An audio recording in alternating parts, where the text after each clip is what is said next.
Hi, good evening, and thank you for joining Life with Lipedema, Love, Valued, and Treasured. Don't you hate that when you get tongue tied?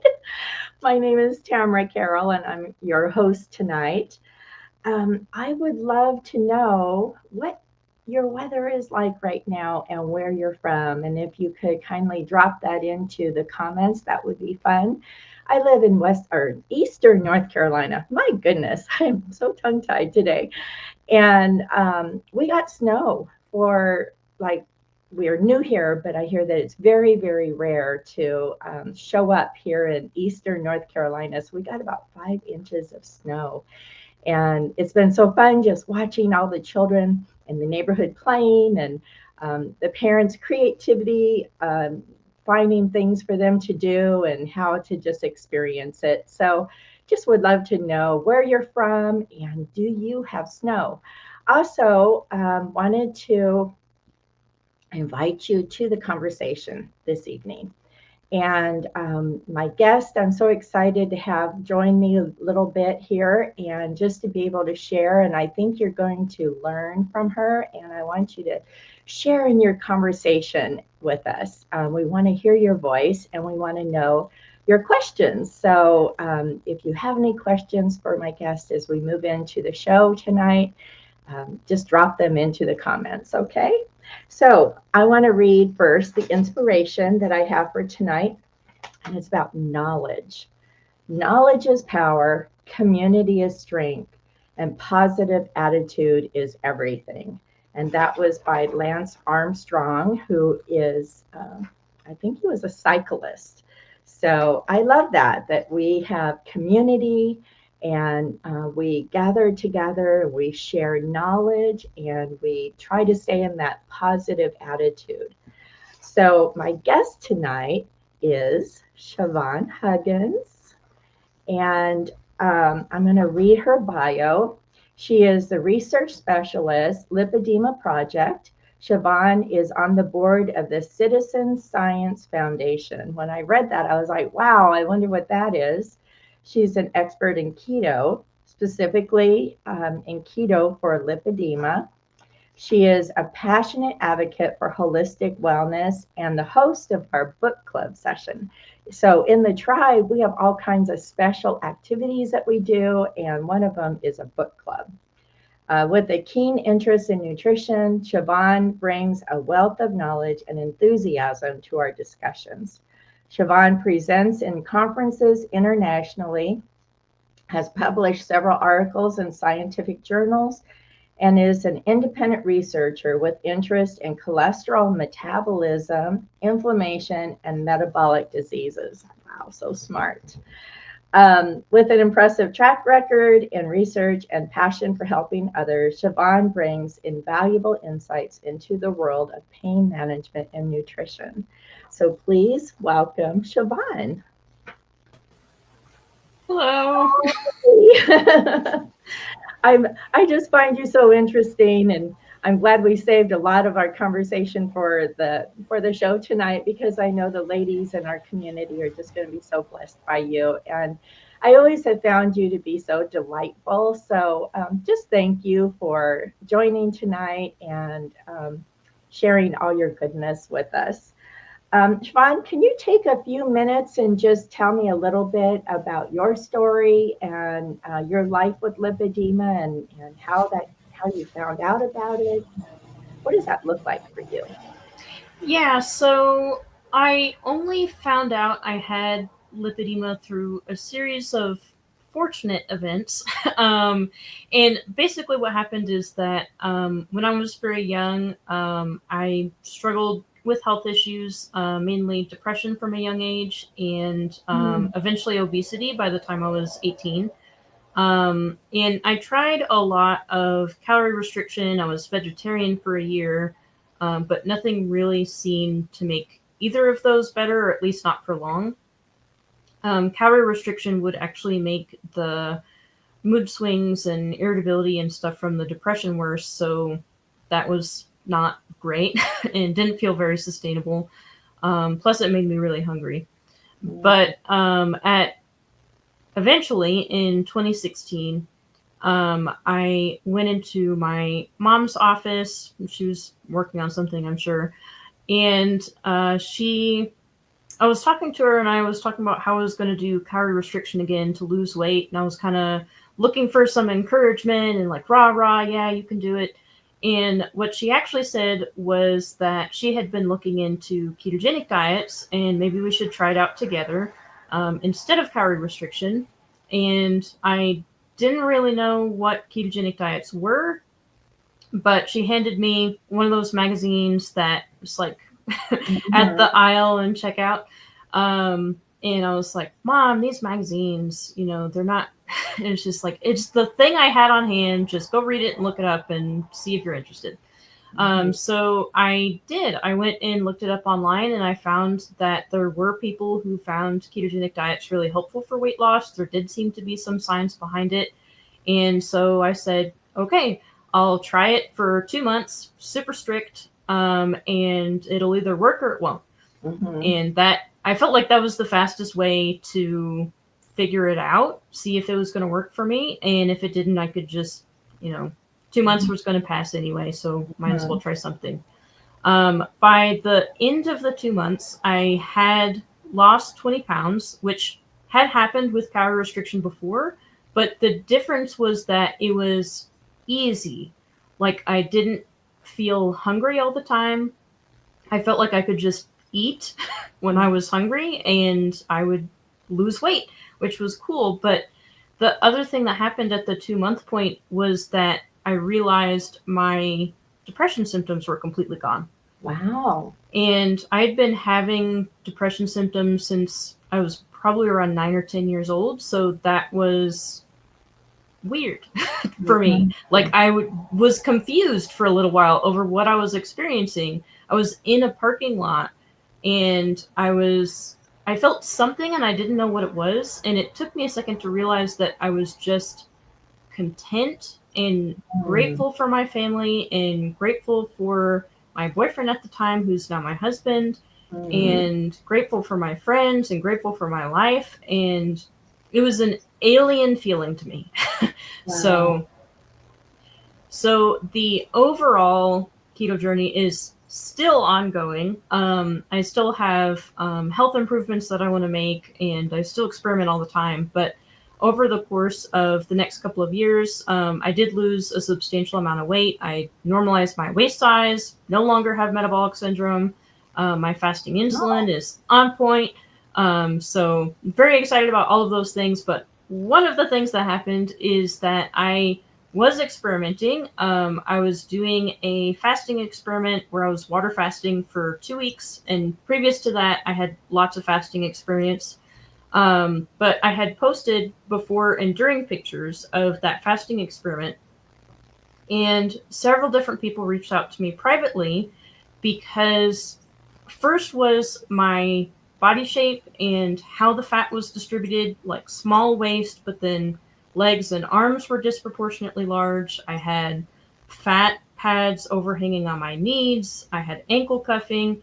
And then the other aspect was that I was losing fat disproportionately during that fast. So I was losing it from my torso and my face, but then my arms and my legs basically didn't Mhm. change very much. Right. um, Right. so people reached out to me privately and said, hey, have you ever looked into lipedema? Might be something you're experiencing, maybe not. Um, and I said, I don't know what that is, but I'll look into it. I talked to my doctor, looked up stuff online again, said, oh, yeah, maybe this is something. My doctor referred me to a specialist, and then I was officially diagnosed in, I think, 2021. I think 2021. Um, so that's how I ended up with the lipedema journey. So I ended up being diagnosed with lipedema because I reversed obesity, which is kind of interesting. Not unheard of, though. Definitely not unheard of. Mhm. Very cool. And I can relate to that too. I know one time I did a program that was a medically supervised Mm. weight loss program. It was very, very strict, way stricter than keto. All I had was shakes and bars for Mm. about 5 months. And it was medically supervised, of course, very, very low calories. and I lost about 72 pounds, but my arms and my bottom and my thighs were still Yeah. really big. And that's when you're like, what is going on? Why isn't this moving? I So, mean, in my head, I honestly didn't think about it too much until people pointed it out. I was just happy I had like a small waist because I kind of came of age in this metabolic health space where everybody was talking about waist circumference and how really good it was to get it down to less than half your height and like all of this stuff. I was also looking at my blood markers in general. So I wasn't actually paying much attention to my body. Like I was aware that my arms were big. That's actually most of what I noticed. But I just thought it was how I was proportioned. It wasn't until I learned about lipedema that I was like, oh yeah, that is kind of that weird that makes sense. my arm circumference has not changed at all Yeah. since I went on a ketogenic diet.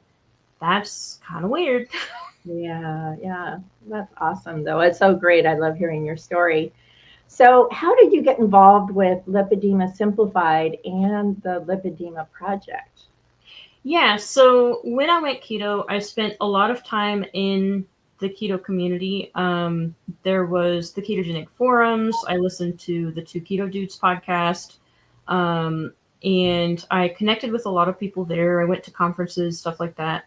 And so I was already entrenched in the research space. I ended up quitting my IT job at the time to research full time with my friend and colleague Dave. We eventually started a business together. And what ended up happening is that I think it was a collection of multiple things. That time period, like, is very, everything was happening all at once because I was looking for a diagnosis or to rule out lipedema. I was learning about lipedema, reading all of the papers I could find on it. And then I believe a friend of mine had been contacted to see if she could do a presentation on like ketogenic or carnivorous diets for lipedema. And she actually said, oh, my friend is actually looking into this topic. Maybe you should see if she's interested. So that brought Catherine and Leslin to me, but also around the same general time frame at some point, I read this paper that was talking about ketogenic diets for lipedema and reasons why it might be helpful and possible mechanisms. And I was reading through the paper and I was like, man, I wonder how these people got their ideas because this is some really smart stuff. And I had a couple of questions about lipedema more generally and the recommendations they had in there. And so one thing I learned a long time ago is that you can email the authors of papers and sometimes they will respond. Oh, wow. So I emailed the authors of that paper and they did get back to me, and it was Catherine and Leslin. And Oh, Catherine wow. responded and said, you should probably talk to Leslin. So I talked to Leslin. Wow. So I have those two things that happened of my friends sending them my way and then me also contacting them. I think also I joined their Facebook group around the same time. Like it was just the universe saying, these Right people, place at the right talk time. to these people. So Yeah. I started talking to them, and they did eventually ask me to do a presentation for them. I think it was like a couple of months or something after my diagnosis, which was kind of funny. And then after that point, it was pretty much like naturally came to, hey, do you want to volunteer and come work with us and learn more about this and be part of the community? And I was already like, I got to figure this out for my own sanity. I have to figure out what's going on. So I said yes, and here I am. Yay. That's so awesome. So, how long have you actually been with Lipedema Simplified and the project? Would you say a year or two? I think I want to say maybe 3 or 4 years because I was diagnosed in 2021, did that presentation later that year, and then maybe in the following year was when I was asked to come on board. I'm not very good with timelines. Oh, that's okay. I was just curious. Yeah, so a few years at least. And then the other thing that was in your bio is the Citizen Science Foundation. What is that? Yeah, so that came about from working with Dave. So fairly early in, about a year into keto, I ended up volunteering at Keto Fest, the very Oh. first Keto Fest that there ever was, in New London, Connecticut. So I was staff there, and Dave was one of the speakers, and I think also staff because he was in that same area. But I started talking to him while there, and he was talking a lot about cholesterol metabolism and the experiments that he had done. But even outside of that, his own speculations on, what cholesterol might be used for in the body, what lipoproteins might be used for in the body. And so every single opportunity, I was sitting down next to him and asking him a ton of questions. And I participated in the citizen science group project that happened at that Keto Fest as well. And through that, I ended up getting Dave's number, and I asked, "Hey, can I text you if I have more cholesterol questions?" And he said, "Yeah, sure, go for it." So we started talking back and forth. And eventually, he kept doing all of these citizen science experiments where he's doing self experimentation, very, very rigorously done, and then writing up his results, posting his protocol ahead of time, what his predictions were, what the results were. And I was helping out a lot in terms of more like review type articles on his blog. I was also replicating some of his experiments. And eventually, over time,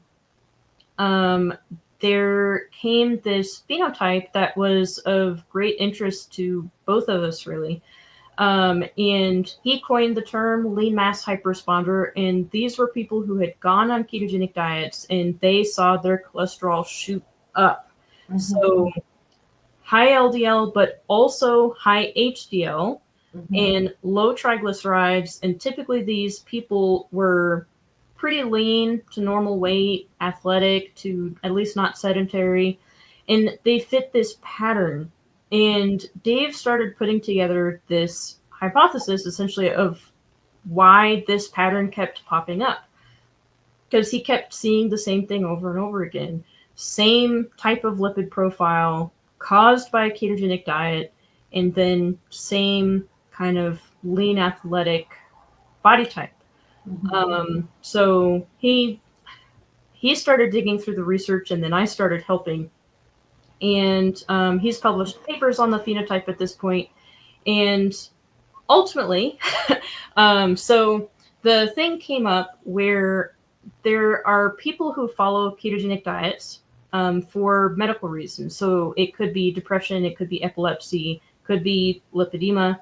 And there are people who do that who also develop this phenotype. And the question is, naturally, are these people at greater risk of heart disease?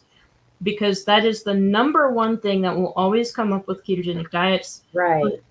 Sure, you lowered your blood pressure, you reversed your metabolic syndrome, you're not obese anymore, like all of this stuff, but your cholesterol has gone up, so you're going to have a heart attack and die, so you have to stop right now. I've heard that myself. Yes, me too. So instead of, saying, well, I'm just going to ignore everything, it's like, well, why don't we actually ask this question? Like, is this the same for these group of people who are metabolically healthy and whose cholesterol might have changed for metabolic reasons because they're on a high fat, low carb diet? So at a conference, Dave announced that he had founded a 501c3 nonprofit, which was the Citizen Science Foundation. And the primary purpose of that was to fund citizen science research. So fund areas that people were not currently exploring, and that we wanted answers on, because it's important to the community. It's important to people using ketogenic diets, especially for people who cannot go off of them for health reasons. And the first study to come out of the Citizen Science Foundation was the lean mass hyperresponder study. I think it's called something slightly different, but in the publication terms. But basically what it was we're just going to study these people. So we're going to gather up 100 people who have this phenotype. We can demonstrate it was induced by a ketogenic diet. And then we'll do a bunch of blood work, but we'll also take CT angiograms, which measure not just the hard calcified plaque, but also the soft plaque, so the younger plaque as well. And then we'll wait a year, and then we'll measure them again. And we'll just see, is there rapid progression? Is there not? Is there rapid progression in some people, but not in other people? And then at least it's not going to be a shutting of a door, but if it turns out it's not what people expected, it opens a door to more questions that we can figure out that we need to ask. So it's the beginning of exploring this. Wow. So that study was entirely funded by individuals. So like over $100,000, I think, is the price tag. I don't know the exact numbers, but zero admin overhead for the Citizen Science Foundation. And I'm on the board as well, one of the founding members. And the baseline data from that study has now been published, and all of the scans are done. Right now, I think it's just being written up and ready for publication, which usually takes a while. I've written papers. I know it takes a while. Yeah. I'm not on that specific paper, so I know as much as everybody else. But I do know it's in process, and it is public that the final scans are done. So we'll have that information. Oh, good. Soon. Awesome. Speaking of publishing, I heard that you helped, or you're helping, or publishing a book with Lipedema Simplified. Can you share just a little, in a nutshell, kind of what that is and when it's coming out? Yeah, so it is basically a textbook, but I don't want people to be like frightened or put off by that. It's not like going back to high school and reading through a slog. It's written for kind of to be approachable by anybody. So interesting enough for researchers, practical enough for practitioners, and then easily read enough for lay people and patients. So people who are interested in lipedema or people with lipedema, and everybody across that spectrum. So we have, I think, around 30 different authors from all over the world. I co-author 2 of the chapters. One is on nutrition for lipedema, and then the other is for holistic approaches in general. So kind of like, imagine you've got to explain this, right? This was our brainstorming process. Imagine a doctor who has 15 minutes for their appointment. Now explain the holistic approach to them and how they can implement it with that framework. They might have more time, but just imagine that doctor who really wants to implement this, but they've got 15 minutes. What are they looking for? What do they recommend? Who do they refer to? What's the point and what's the benefit of using it? So that is one of our chapters, but we have a whole lot more in terms of lymphatic therapies and diagnosing lipedema, all sorts of stuff across everything. Surgery, like basically everything you wish existed in a book about lipedema is this book. All the questions you have. Is compression covered? That's always like the big. Yeah, I believe compression is covered. I haven't read the other chapters because I'm not one of the editors. So I sit in my little cubby hole and work on my chapters, and I try not to think about anything else until it's done. Do you know when it might be published? How soon? Yes, I do. It's actually up for pre-order on Amazon right now, and I believe it is a pre-order price. So I'll see if I can grab the link. But it will be released in June of this year. Wow, yay. And it's called Lipedema Principles and Practices, I believe. Yeah, Principles and Practice of Diagnosis and Treatment. I'm grabbing the link. Awesome. Yeah, so yeah, there's going to be a lot in there. And I think it's going to be really good. We have a lot of really good authors. A lot of, if you've ever been to any of our events, several of the people there are also authors. So one of my co-authors, for example, is Matt Carmody. And then another co-author of mine is Gabrielle Farber. So we have like, oh, I know who that is, which is very exciting. Um, yeah, so it's cool because now when I go to conferences, I can bring like a stack and just be like, oh, you're a doctor? Here you go. There you Oh, you think you have lipedema? Here you go. Learn more about it. Yeah, that is so awesome. Well, congratulations on that big accomplishment. That is so Yeah, exciting. it's And I'm glad you have actually it's funny because when I was in high school, my English teacher, Miss Sadiq, if you're out there, the she said that during my graduation, she thought I was going to write a book someday and she would like to read it. I think she was thinking more fiction, maybe not a textbook, but she was but there right. might still be something on the horizon. So that kind of leads me to my next Yeah, true. question is I know that you're very creative. And one of the fun things that we do together in the tribe is our once a month, we have a creativity group that you lead online with a bunch of us that like to get together and make things. So I'm just wondering, how do you think creativity helps in our lives? So this group kind of came together because I was talking to other people in Lipedema Simplified and Lipedema Project and talking about how what we often see in patients with lipedema is that they'd almost given up their life or put so much into their management of lipedema and overall health that it's like they weren't even enjoying their life anymore, I guess. So a lot of people talked about not participating in their hobbies anymore. And that was for a whole number of reasons. In some cases, it was because they were dealing with depression, which is pretty common with lipedema. In other cases, it was because of the time management issue and just things all across the board. They didn't have money for hobbies because they were spending so much on their All own the management. doctors, Yes, on doctors insurance, and surgeries Emily. and compression and manual lymphatic Yeah, drainage.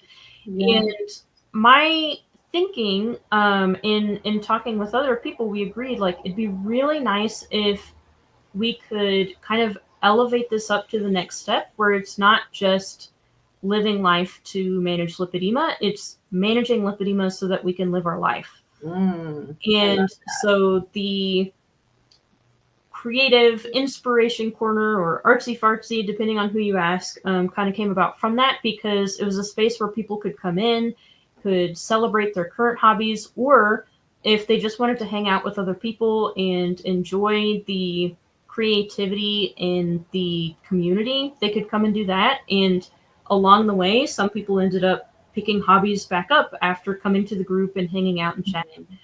And so in terms of creativity in our life, I think it's a human an aspect of humanity that is sometimes neglected in the day-to-day life.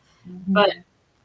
in terms of lipedema or just people in general, it's like when you create something, it's so much easier to feel this level of confidence in yourself and feel like you're putting something out into the world that didn't exist before and Mm, that you had an actual part in. mhm, And it's like we talk about meditation and stuff like that. And so one of the things we did was Zentangle, which is essentially like a meditative form of structured doodling. mhm, And people were like, I found a way I can do meditation in my daily life, and it takes like 5 minutes, and I'm already feeling so much better. So, creative expression can also be a form of meditation. For mhm. me, like the standard meditation of sitting lotus style and closing your eyes and listening to a meditation tape or whatever has never worked for me. I have tried it multiple times over my life since I was a teenager. It makes me angry, um, Mhm, and which is counterproductive. So, instead, I knit. mhm, And when I'm knitting, I'm sitting. Sometimes I'm listening to an audiobook, sometimes watching TV, sometimes I'm just thinking and knitting, and that's it. And I'm just focused on my knitting. I'm relaxed. I'm in the zone. I'm in that flow state that Catherine sometimes talks about. mhm, And that is my meditation. And one of my doctors has actually said, I would come into an appointment and he'd ask how I was doing. And one day I said, stressed. And so he said, okay, let's talk about that. What do you do to de-stress? And knitting came up and he said, I think you really need to focus on making sure you're knitting because when you say that you're stressed. So it's like I got a prescription to knit. And I think one thing that also has to be practiced to a certain extent is telling other people, like establishing boundaries around yourself. I was actually talking to my mom about this because when I was growing up, every Friday, she would go out and watch a movie, and before I was like old enough to recognize the pattern, I would often ask her where she was going, and she'd say, "Oh, I'm going to a movie," and I would say, "Oh, can I go with you?" And she'd say, "Nope," and then she'd leave. That was her me time. That was her me time, and I am so appreciative that she did that. And it didn't hurt my feelings at the time. It's just like, okay, that's mom's me time. Alrighty, have fun. Maybe another time we can go together. But it helped me see boundaries, that you can establish boundaries around you taking time for yourself, for your hobby, what you enjoy doing, and other people's feelings usually don't get hurt. Like the world does not end. Right. And so when I established, like, I really need to knit and I need this as my me time and I need to set aside time for this, like knitting when I have time to knit doesn't work. I have to actually schedule it in because I have so much going on. And so when when I lived in a house with a bunch of other people, sometimes they'd say, hey, do you want to come out? And after I had that conversation with my doctor, I started saying, like, no, I'm going to knit for a little while, but I'll come and join you in a couple hours. I love that. I love that. I'm much better and more relaxed when I make time for creative hobbies. And I do a variety of things, mainly knitting. I've dabbled a little bit in crochet. I've written some poetry. I have a bunch of different fiction short stories and novels that I want to write that are like partway done, not actually done. Yeah. So I have a whole bunch of stuff that I do, and I've dabbled in acrylic painting and colored pencil drawing and all sorts of stuff. Just anything that's creative and that I can focus on for a while and that I enjoy and that's just separate from everything else. Like I have a full-time job, I volunteer, I go to these conferences, I write papers, I write books, whatever, but there's something that is separate from everything else, separate from my marriage, separate from my friendships, all of that, that's just mine and nobody else's. Yay. I love that. So, is there anything else in your life that you like to do that brings you joy? I like walking. I walk every day, at least a mile, usually 2. Wow, that's impressive. Yeah, on weekends, if I'm not writing, then sometimes it'll be more like 5, 6, 7, 8 miles. I've always enjoyed walking. I think it was a habit I developed when I was depressed because it would always help. It was also a meditative activity. It would help me get out of the house, get some sunshine, explore different parts of town, see people without feeling pressured to actually talk to them. So, yeah, I like walking. Very cool. And, going back to that meditative period of creating, I'm the same way. I have a certain kind of music that I love to listen to, and I call it soaking music, and I can just put that music on and just dwell in that good place, and create, and it's so good. It's so good. And I agree with you. It's way, for me, and the way that I am too, it's way easier for me than trying to do the focus thing and, the guided questions. And, but, not to say it's not right for everyone, Yeah, that's the thing I've learned over time is there's not anything that's going to be right for everybody, because even if we had, say, like the perfect diet that's perfect for metabolism and fixes literally everybody under the sun, which doesn't exist, I'm sorry to tell you, you still have to factor in things like preferences, religious accommodations, cultural accommodations, family, all of this stuff, and what's perfect for them is going to be different from what's perfect Yeah. for you, because you're different Yeah. people. And it's the same Yeah. with meditation and creativity and learning and all sorts of stuff. So Otherwise, my mind starts drifting, and then I get on myself that, oh, I got to get back to where I was, and I'm too focused on that and not relaxing. So let's just take a couple minutes. Is there anyone who has any questions for Siobhan? And if you'd like to drop those into the chat. yeah, and we do have some people in chat. We have Carrie from Columbus, Ohio, -6 this morning. That is cold.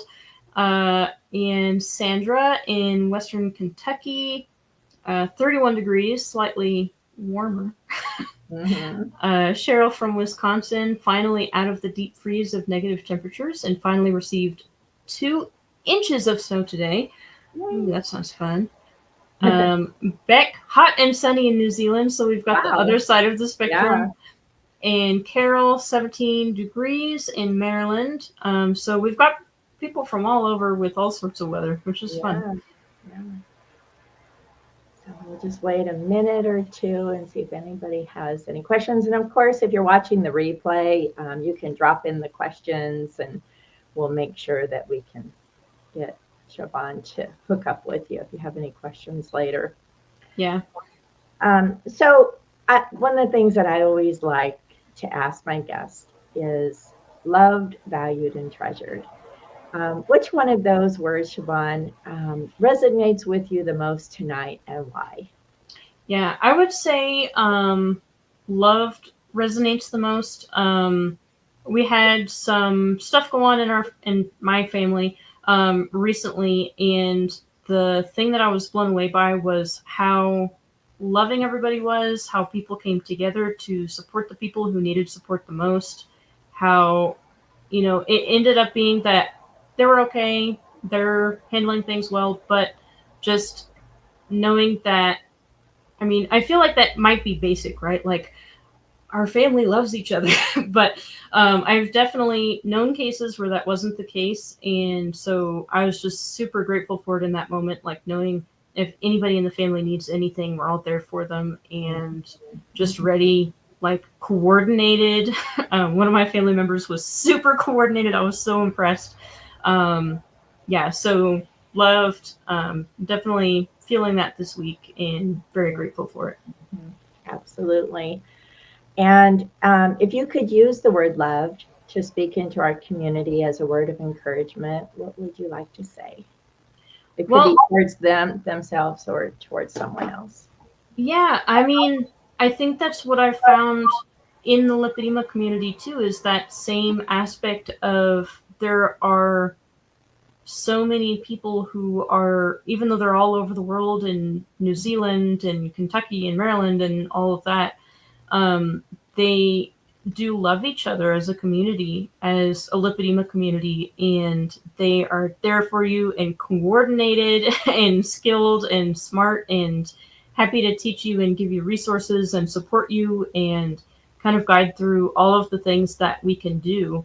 Mm-hmm. Like, even for like, regardless of what stage or where you're at in your health journey, what kind of stuff that you need to work on and that you need help with, like the lack of judgment that I've seen in the community, the willingness to understand, to reach out, to comfort, to listen, all of that has been so present here. And I've seen so many people just absolutely transformed by that love and support coming from, they're struggling to walk or they can't walk, they're in wheelchairs, and then seeing them, like hearing their story of learning to walk again because they've gotten better. And it's hard work. That's what I've learned from their stories, is it is hard work, but there's just so much in terms of pain reduction and symptom reduction and keeping things stable for the long term, and just people to come and talk to who understand and want to see you do better. Like, I think that's big. And I think we get inspired by each other. Mm-hmm. And the educational part.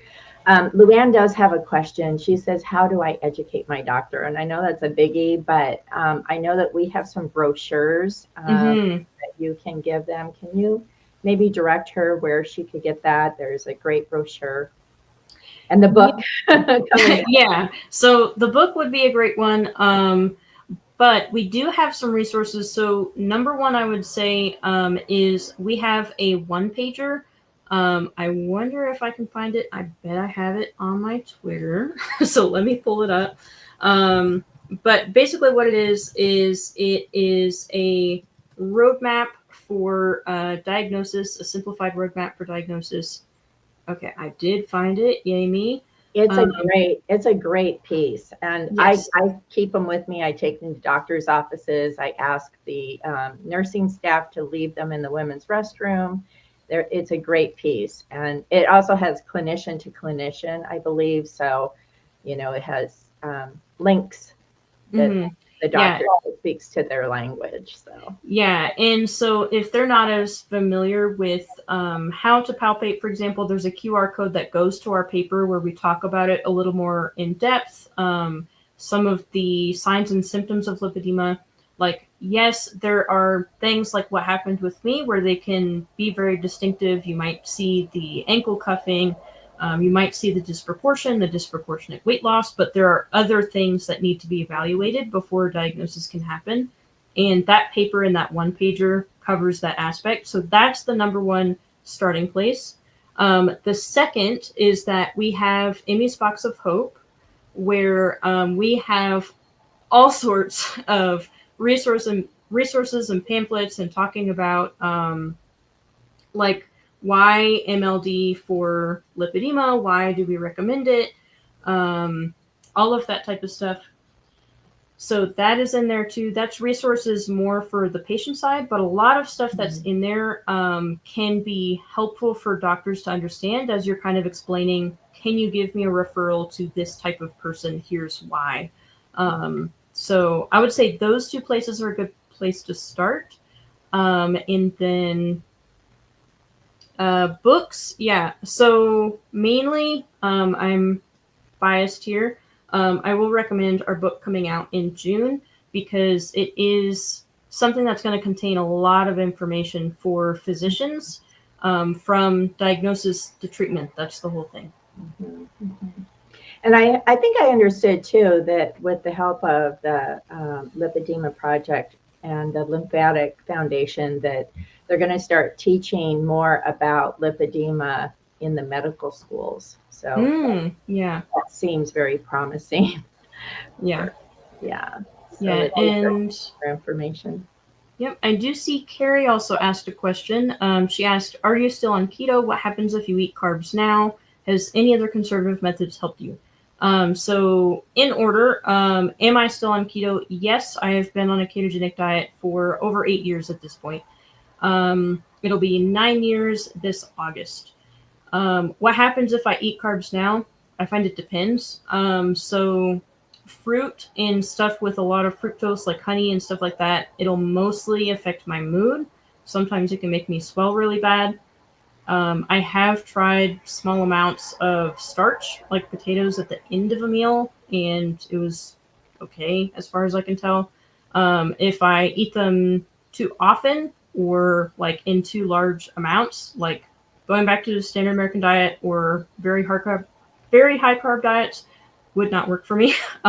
Makes me gain weight. And in 2019, I did a high carb experiment where it was high carb, low fat. It was black beans, honey, and bananas in the second phase. I gained a lot of weight and not all of it came back off. So that was a lot of issues that I didn't notice fully until a long time. So part of it was that it really messed up my mood. I had crying fits and a lot of irritability and not quite a return to depression symptoms, but just really, really low mood for 2 months afterwards. And for context, the entire experiment was 8 days. So disproportionate response there.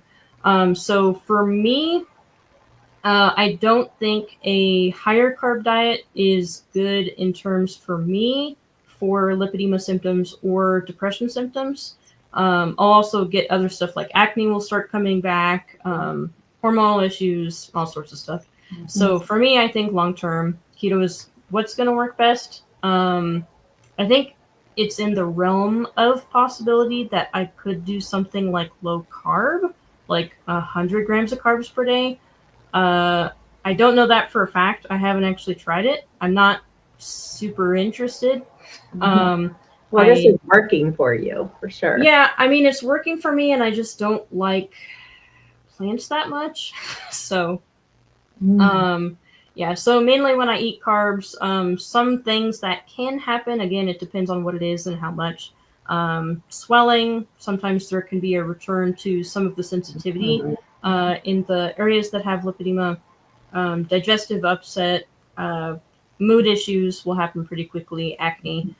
Basically, a return to a lot of the stuff that went away with the ketogenic diet. Yeah, Um, I was sugar free for about 5 years, mm, and way before I even knew about lipedema or keto or anything.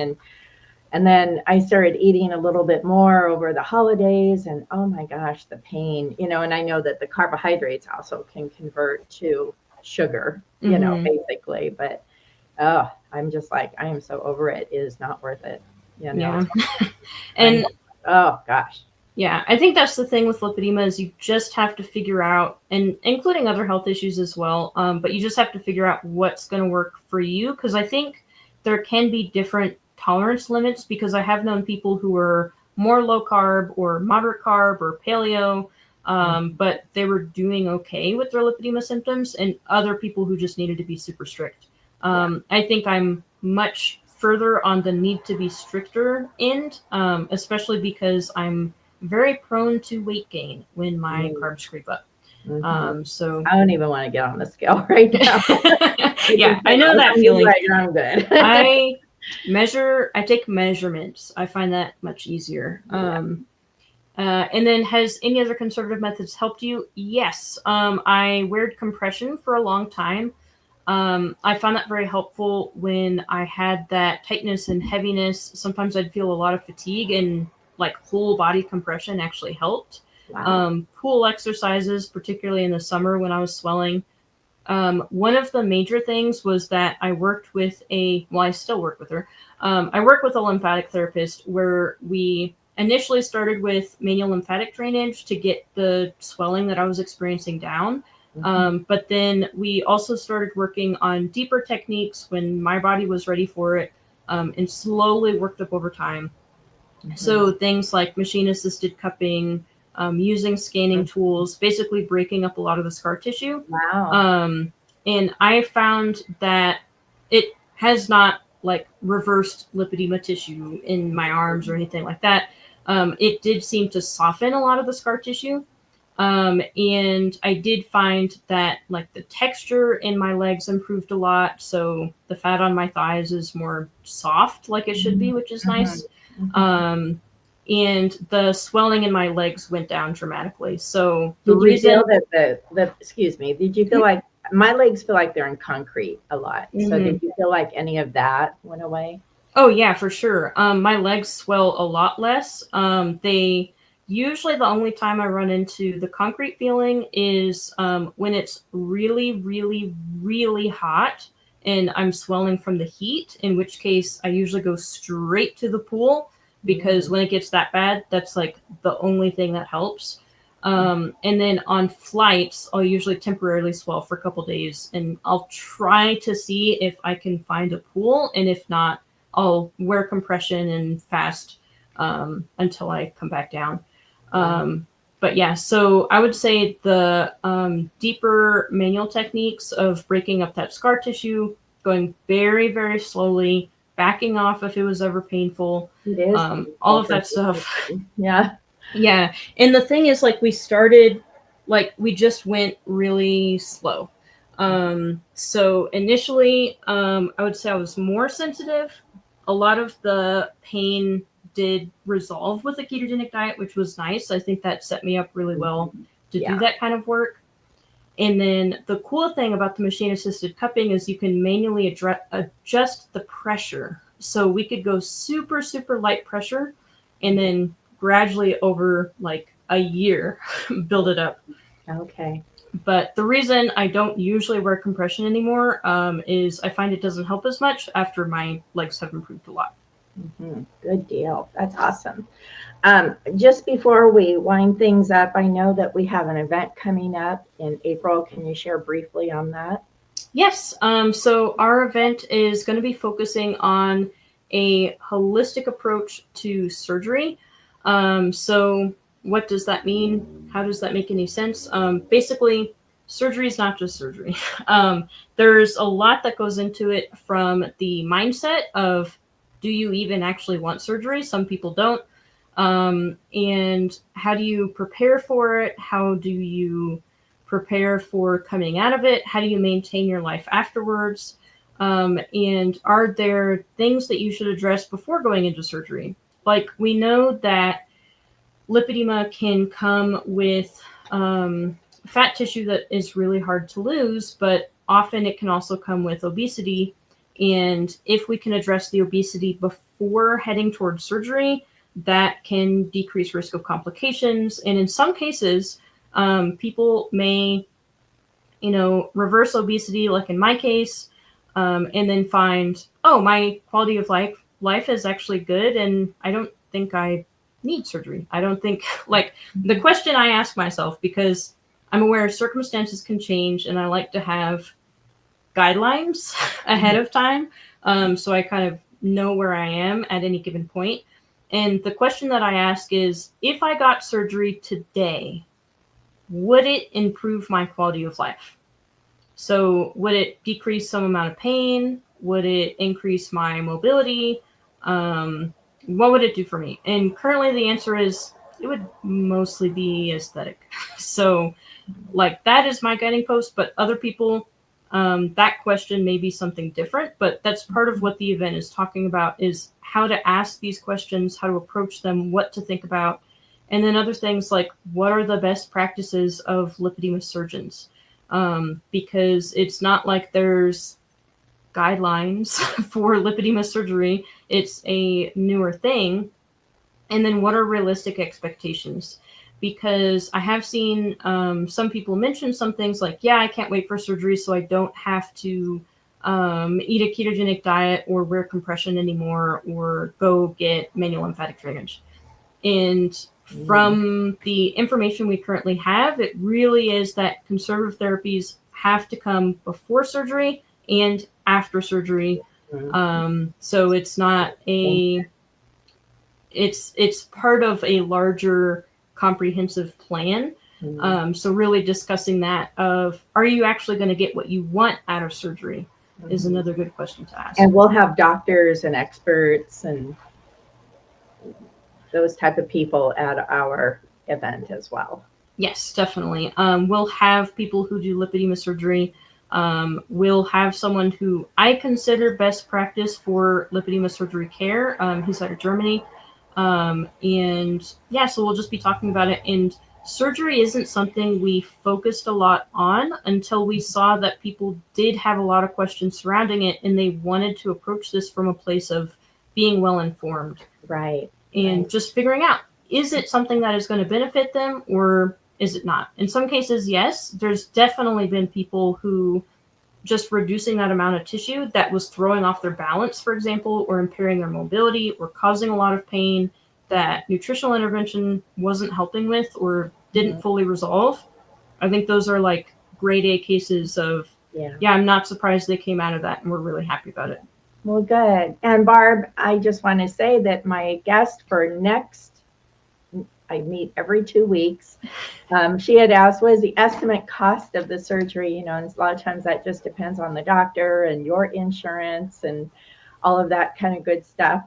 So thank you, Siobhan, for sharing and just spending time with us today. Hi, Julie. Nice to see you.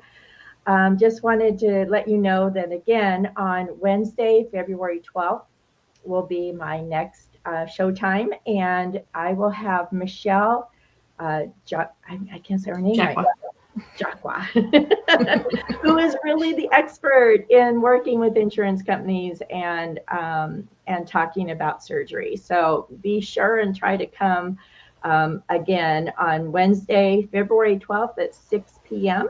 And we will hopefully be able to answer more of your questions on that. So thank you again, Siobhan. Just what a blessing. And it's just been really fun hanging out here with you and getting to know you a little bit better. And I want you to know that you truly are loved, you truly are valued, and you truly are treasured.